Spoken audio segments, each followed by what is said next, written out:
দিয়ে আল্লাহর জমিনে আল্লাহর আইন বাস্তবায়ন করার জন্য আপনার জীবনে আপনি কি করেছেন বলেন?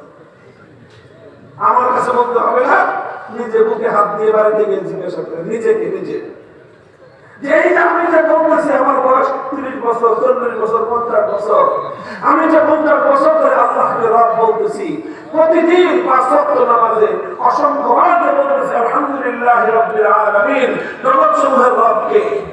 আমি যে প্রতিদিন 5 ওয়াক্ত নামাজে প্রতিদিন রুকুর মধ্যে বলতেছি রব্বিয়াল আযীম, আমার রবকে। আমি যে প্রতিদিন নামাজের প্রতিদিন সিজদার মধ্যে অসংখ্য বার বলতেছি রব্বিয়াল আলা, রব আমার কে। আমাকে যে আল্লাহ রব্বুল আলামিন বুঝাইতে করে শিক্ষা দিলেন